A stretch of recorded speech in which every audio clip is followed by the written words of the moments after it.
¿Te imaginas que los caballeros medievales se formaban entre duelos elegantes y nobles enseñanzas en castillos?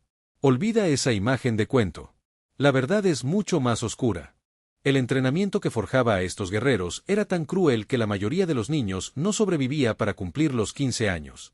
No se trataba de honor ni gloria, sino de sangre, disciplina despiadada y una resistencia llevada al límite. Enseguida vas a descubrir cómo se moldeaban realmente estos hombres de hierro. El proceso comenzaba desde la infancia, con técnicas psicológicas diseñadas para romper su espíritu y eliminar cualquier debilidad. Eran sometidos a prácticas tan extremas que, comparadas, las rutinas de los marines modernos parecerían juegos infantiles. Convertir a un campesino en un arma humana con armadura no era un acto de nobleza, sino una transformación brutal. Todo iniciaba con una costumbre conocida como acogimiento. A los 7 años, los hijos de la nobleza eran enviados a otras casas, entregados como si fueran simples mercancías. La lógica era simple: un extraño no dudaría en ser cruel donde un padre podría mostrar compasión. Así, estos pequeños eran convertidos en pajes, pero lejos de ser sirvientes adorables, vivían bajo una disciplina feroz que los obligaba a obedecer, aguantar y aprender a sobrevivir en un mundo sin misericordia. Olvídate de la imagen tierna del paje corriendo alegremente por los pasillos del castillo. En realidad, eran sujetos dentro de un entorno controlado al extremo, casi como un laboratorio psicológico medieval. Su vida no les pertenecía. Cada acción, cada reacción, estaba sujeta a un sistema meticuloso cuyo único fin era forjar una mente capaz de resistir lo inimaginable. El primer paso no era aprender a luchar. Era aprender a sufrir. La brutal lógica detrás de esto era tan simple como perturbadora. Si no podías soportar los golpes constantes de quien debía entrenarte, entonces tampoco podrías enfrentarte a un enemigo que realmente quisiera matarte. Esta práctica tenía un nombre elegante: endurecimiento. Pero lo que hoy llamaríamos con todas sus letras es abuso emocional y físico institucionalizado. Una rutina diaria de violencia normalizada que buscaba eliminar el miedo, la duda y cualquier rastro de humanidad. Nada de esto era aleatorio. Todo estaba fríamente planeado. Los maestros observaban con atención a sus jóvenes pupilos, analizando sus gestos, sus flaquezas, sus silencios. Cuando descubrían el punto exacto donde el miedo comenzaba a dominar, atacaban sin piedad. No con espadas, sino con presión psicológica continua. Algunos niños no resistían y eran expulsados, humillados. Pero los que aguantaban, esos ya no eran niños. Eran herramientas moldeables. Máquinas sin empatía. Guerreros vacíos por dentro, listos para matar sin pestañear. El día de un joven paje comenzaba mucho antes que el amanecer, en cámaras de piedra heladas, sin fuego ni consuelo. No era una infancia, era un programa de transformación. Desde que abrían los ojos, su única misión era clara: borrar cualquier debilidad humana y reemplazarla con disciplina, fuerza y obediencia absoluta. Su primer deber no era entrenar con la espada, sino algo mucho más simbólico: cuidar las armas de su señor como si fueran sagradas. Ese contacto diario con espadas, lanzas, martillos y armaduras no era solo servidumbre. Era una lección silenciosa sobre la realidad brutal del combate. Descubrían que una espada no es ligera como en las películas, sino un bloque de acero de hasta 2 kilos. Que una armadura completa puede aplastarte con sus más de 30 kilos si no estás preparado. Y que un martillo de guerra no solo es pesado, sino capaz de destrozar cráneos y partir armaduras. Todo eso lo aprendían sin que nadie se los explicara, solo con el tacto, el peso y el dolor en los brazos. Por eso no hacían ejercicios al estilo gladiador ni levantaban troncos heroicamente. Su entrenamiento era constante, oculto en la rutina. Se llamaba entrenamiento con carga. Y consistía en mover, cargar y sostener ese mismo armamento durante horas. Cada movimiento les arrancaba el aliento, pero también les daba algo más: fuerza funcional. No se trataba de tener músculos estéticos, sino de sobrevivir llevando encima una tonelada de hierro mientras la muerte los acechaba en el campo de batalla. Con el paso de los meses, el entrenamiento se volvía aún más extremo. Los instructores no se conformaban con que los pajes simplemente cargaran el equipo, los vestían con combinaciones cada vez más pesadas de armaduras y armas, y luego les exigían realizar tareas cotidianas. No hablamos de combate, sino de actos simples: servir la comida, limpiar el suelo, barrer el patio, todo mientras llevaban cotas de malla de más de 18 kilos, escudos, espadas colgando de la cintura. El objetivo no era solo fortalecer sus cuerpos, sino reprogramarlos para que moverse bajo el peso de combate se convirtiera en algo tan natural como respirar. Y funcionaba. Al llegar a la adolescencia, estos chicos se movían dentro de su armadura con la misma soltura con la que tú y yo usamos una camiseta. Pero el verdadero campo de batalla no estaba en sus músculos, sino en su mente. La presión psicológica era constante y deliberada.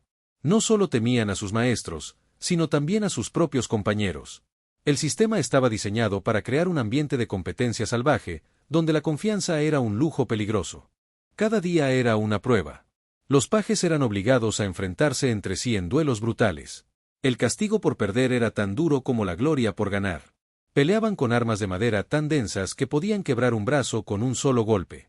Se lanzaban al combate sin protección real, hasta que alguno caía al suelo sin fuerzas o quedaba inconsciente. Las pruebas no se limitaban al combate, también corrían, cargaban, trepaban, resistían, todo hasta el colapso. En ese mundo, sobrevivir no era suficiente. Había que sobresalir o desaparecer. Desde el primer día, los pajes aprendían una lección cruel pero fundamental: nadie era tu aliado. Cada niño a tu alrededor era un rival, una amenaza, una piedra en el camino hacia el título de caballero. No existía el compañerismo, solo competencia feroz. Y esa dinámica no era accidental. Los maestros usaban este sistema para dos fines: identificar a los que tenían madera de líder, y algo más oscuro, normalizar la violencia. A fuerza de golpes, los convertían en jóvenes que no solo sabían herir, sino que lo hacían sin dudar, sin culpa, sin pensar. Esa mentalidad brutal se reforzaba también en el tipo de armas que usaban. Porque si crees que entrenaban con espaditas livianas como en las películas, estás muy equivocado. Las espadas de práctica eran auténticos monstruos, bloques de madera que a veces duplicaban el peso de una espada real. Los entrenamientos se hacían con hojas de entre 2,5 y 3 kilos, y a eso había que sumarle la armadura, el escudo y el cansancio. Cada movimiento era un castigo físico. Pero detrás de ese sufrimiento había una lógica implacable. Si podías dominar una espada más pesada de lo normal, cuando llegara el momento de blandir una de verdad, te moverías con una agilidad devastadora. Golpearías más rápido, reaccionarías mejor. El contraste entre el entrenamiento y el combate real te daba una ventaja psicológica y física. Era el mismo principio que usan los atletas hoy en día con chalecos lastrados o bandas de resistencia, solo que en la Edad Media, ese principio se usaba para forjar asesinos de carne y hueso. Estas armas de entrenamiento no eran inofensivas. Todo lo contrario. Estaban diseñadas para doler, para dejar marca. Las espadas de madera tenían bordes rugosos que arrancaban astillas de la piel con cada impacto. Las lanzas, aunque sin punta afilada, conservaban la rigidez suficiente para atravesar cuero y dejar hematomas profundos. Y las mazas eran poco más que palos gruesos con forma de garrote, capaces de abrir una cabeza si el golpe era lo bastante fuerte. Con estas armas se entrenaba a diario, una y otra vez, hasta que la sangre aparecía. Y eso no era un accidente. Era el objetivo. Los instructores no solo lo permitían, lo celebraban. Para ellos, el dolor era una herramienta didáctica.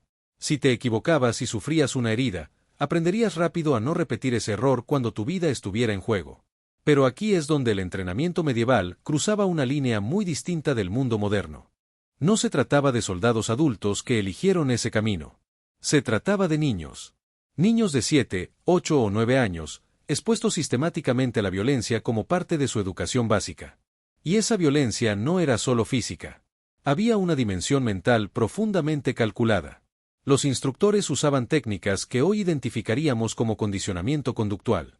Cada vez que un niño realizaba con éxito un acto de brutalidad, era premiado. Un trozo extra de pan. Un elogio. Un momento de descanso. Poco a poco, el cerebro del niño comenzaba a asociar la violencia con la recompensa, y el remordimiento desaparecía. No solo estaban entrenando guerreros. Estaban fabricando máquinas humanas que mataban, y se sentían orgullosas de hacerlo. En ese entorno, mostrar debilidad no era una opción. Un gesto de compasión, una lágrima fuera de lugar, incluso una duda momentánea, todo se pagaba caro. Con castigos, humillación o aislamiento. Y así, lentamente, sus cerebros comenzaban a adaptarse. Aprendían que golpear traía recompensas. Que dudar, sentir o empatizar, traía dolor. No era una transformación inmediata. Era un proceso largo, meticuloso, como tallar piedra con una gota tras otra. A lo largo de los años, ese niño que un día entró al castillo ya no existía. Para cuando alcanzaban los 14 años y eran promovidos a escuderos, ya no quedaba mucho de su humanidad original.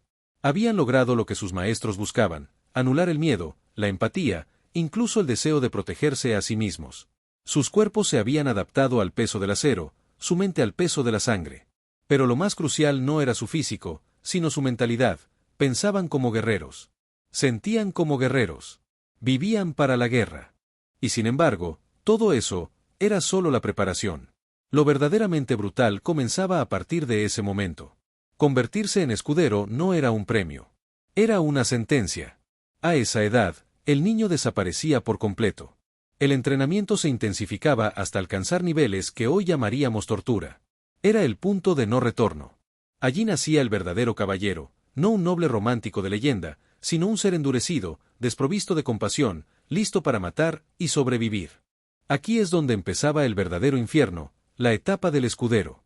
Ya no estabas aprendiendo sobre la violencia desde la teoría o los juegos brutales de entrenamiento. Ahora la vivías.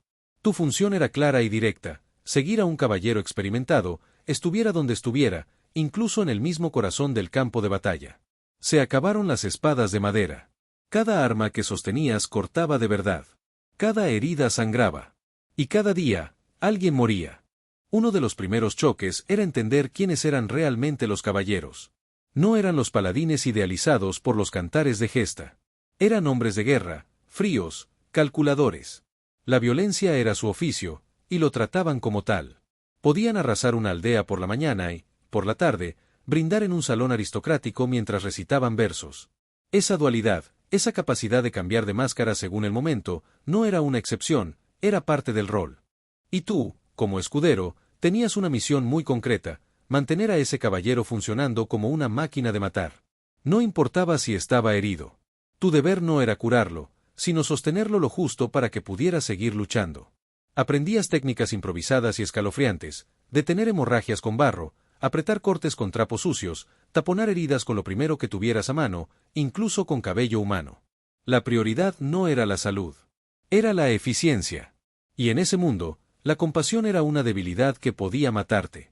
Con el tiempo, adquirías un conocimiento macabro. Sabías distinguir con solo una mirada qué heridas mataban al instante y cuáles permitían unos minutos más de combate. Pero lo más escalofriante no era eso, era que también aprendías cuando un aliado herido se había convertido en una carga. En medio del caos, no siempre era una opción salvarlo. A veces, la decisión más eficiente era terminar con su sufrimiento tú mismo, para no poner en riesgo al caballero o la misión. Así funcionaba la lógica de la guerra. El adiestramiento con armas entraba entonces en una nueva dimensión. Lo que antes parecía extremo como paje, ahora era apenas un preludio. Como escudero, debías dominar todo lo que el campo de batalla podía ofrecer, desde los enormes martillos de guerra diseñados para aplastar acero y hueso, hasta las ballestas que exigían una fuerza descomunal para cargarse. Las hachas de asta, capaces de partir un yelmo de un solo golpe, también formaban parte de tu repertorio. Pero entre todo ese arsenal, había una herramienta más letal que ninguna otra, y no era de metal. La guerra medieval no se ganaba solo con fuerza o precisión, sino con movilidad letal. La caballería pesada era el corazón del combate. Y aprender a luchar desde el lomo de un caballo no era simplemente una habilidad, era una hazaña titánica. Imagina controlar una bestia de 600 kilos, cubierta de armadura, mientras blandes un arma mortal y esquivas flechas que llueven sobre tu cabeza. Era como montar un tanque de guerra sin motor, y hacerlo en medio del infierno. La guerra montada no era solo una cuestión de coraje, sino de física brutal. Un caballero completamente armado, montado sobre un corcel galopando a toda velocidad, se convertía en una masa de más de 1.300 kilos moviéndose a 30 kilómetros por hora. Cuando esa fuerza colisionaba contra una formación enemiga, no era simplemente un golpe, era una explosión de huesos, carne y acero. Enfrentarlo era enfrentarse a una avalancha viva. Montarlo era intentar controlarla. Para los escuderos, dominar el combate a caballo era una de las partes más letales del entrenamiento. No solo debías mantenerte en la silla mientras blandías un arma, sino usar tu cuerpo entero para controlar la montura. Las piernas se volvían tus riendas. Tus brazos, ocupados con la espada o la lanza, debían ser precisos, letales. Aprendías a golpear blancos al galope, a inclinarte fuera de la montura sin perder el equilibrio, a confiar en el instinto más que en la vista. Cualquier error podía significar la muerte. La lanza era el arma más exigente de todas. No era solo larga, era una herramienta quirúrgica en manos expertas, y una sentencia de muerte para los inexpertos. Si no la sostenías con la firmeza y el ángulo exacto, el impacto podía arrancártela de las manos o incluso fracturarte el brazo. Y si perdías el control del cuerpo por un segundo, podías salir disparado del caballo, con consecuencias fatales. Para dominarla, los escuderos entrenaban con una estructura llamada quintana, una estaca de madera con un brazo giratorio. En un extremo colgaba un escudo, y en el otro, un pesado saco de arena. Golpeabas uno, y si no eras lo bastante rápido para esquivar el contragolpe del otro, el entrenamiento te castigaba al instante. Imagina esto: galopas hacia una estructura de madera, apuntas tu lanza con precisión milimétrica y tratas de golpear justo en el centro de un escudo. Si lo logras, el mecanismo gira y se aparta. Pero si fallas, el otro extremo, un saco de arena del tamaño y peso de un caballero completamente armado, se lanza contra vos como un martillo. Parece una prueba simple, incluso divertida, hasta que te rompe una costilla. O te disloca un hombro. O te deja inconsciente sobre el barro. Era común que los escuderos sufrieran lesiones graves en este tipo de entrenamiento. Y muchas veces, una sola fractura mal curada bastaba para destruir por completo el sueño de convertirse en caballero.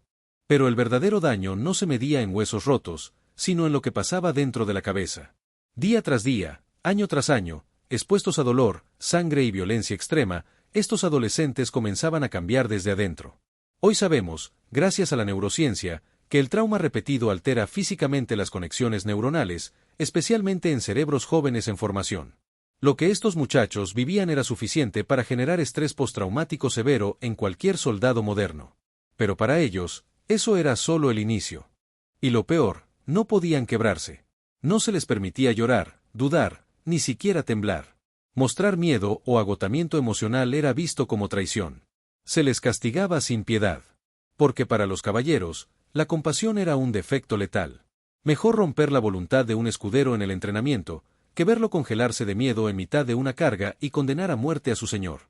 El mensaje era claro: si querías sobrevivir, debías destruir tu propia humanidad antes de que el campo de batalla lo hiciera por vos. El momento más oscuro del entrenamiento llegaba tarde o temprano. Se lo conocía como el sangrado, o en términos más solemnes, el bautismo de sangre. No era algo que se dejara al azar del campo de batalla. Los caballeros sabían que, frente al caos y el miedo real, un escudero inexperto podía congelarse y costar vidas. Por eso, este rito se realizaba en condiciones controladas. Escaramuzas pequeñas, redadas sin riesgo real, acciones donde la victoria ya estaba asegurada. Las víctimas podían variar: bandidos capturados, espías, campesinos de señores enemigos. No importaba quién muriera. Lo importante era que el escudero matara. Ese era el propósito: hacer que cruzara una frontera moral de la que ya no habría regreso. Porque una vez que tomabas una vida con tus propias manos, algo en tu interior se quebraba, o se endurecía. Para los caballeros, ese instante marcaba el final del aprendizaje, y el inicio del guerrero real. Y lo más perturbador era lo que pasaba después. Muchos escuderos decían sentirse vacíos, como si ya no habitaran su propio cuerpo. Como si se vieran actuar desde afuera, sin control. La psicología moderna tiene un nombre para eso: disociación, una respuesta directa al trauma severo. Pero en la Edad Media, eso no era visto como una herida mental. Al contrario, era considerado una señal de éxito. Para los caballeros, ese estado frío y desconectado no era una patología, era prueba de que el guerrero había nacido, y el niño había muerto. La última etapa del proceso no era una ceremonia noble, ni un reconocimiento con aplausos y laureles. Era una prueba brutal, despiadada, donde muchos caían antes de alcanzar el título. A los 21 años, los escuderos eran puestos a prueba no en campos de entrenamiento, sino en escenarios de guerra reales. No bastaba con haber entrenado toda la vida. Tenías que demostrar que eras capaz de aplicar todo eso, bajo presión letal. Se evaluaba todo: tu destreza con las armas, sí, pero también tu mente. ¿Podías tomar decisiones fatales sin pestañear? ¿Obedecerías una orden aunque significara condenar a inocentes? ¿Permanecerías firme mientras tus compañeros eran asesinados frente a tus ojos? El que pasaba estas pruebas no recibía una felicitación. Recibía un nuevo rol, uno que no podía deshacerse jamás: caballero. Parte de una casta selecta de guerreros profesionales. Pero el precio que pagabas por entrar era tu alma. Porque para ese punto, el joven ya no era un ser humano como los demás. Había sido despojado cuidadosamente de su empatía, de su capacidad de compasión, de cualquier vínculo con una vida civil. Era un arma con piernas, con cerebro, con memoria, pero sin posibilidad de volver atrás. Los pocos relatos que nos han llegado, escritos por o sobre caballeros retirados, son escalofriantes. Hombres que, aunque vivieron, nunca dejaron de estar en guerra. Hombres vacíos. Hombres rotos por dentro. No eran leyendas. Eran víctimas de una maquinaria que no forjaba héroes, sino depredadores humanos. Muchos de estos hombres, una vez convertidos en caballeros, arrastraban consigo cicatrices invisibles que jamás sanaban. Lo que hoy reconocemos como trastornos mentales graves, pesadillas recurrentes, arrebatos de furia incontrolable, incapacidad para establecer vínculos emocionales, era su día a día. Algunos intentaban calmar el vacío con alcohol o sustancias. Otros desaparecían del mundo, aislándose por completo, incapaces de convivir con una sociedad para la que ya no estaban hechos. Esa es la verdadera historia detrás del entrenamiento caballeresco. No se trataba de nobleza ni de gloria. Era, en realidad, un mecanismo metódico de destrucción psicológica infantil, pensado para moldear asesinos funcionales, pero rotos por dentro.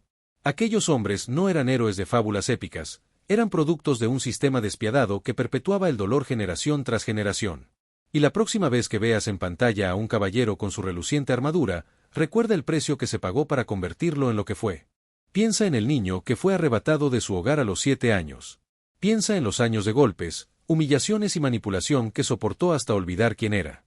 Detrás de cada casco brillante, de cada espada levantada con orgullo, había una mente quebrada, un espíritu herido, un ser humano irreparable.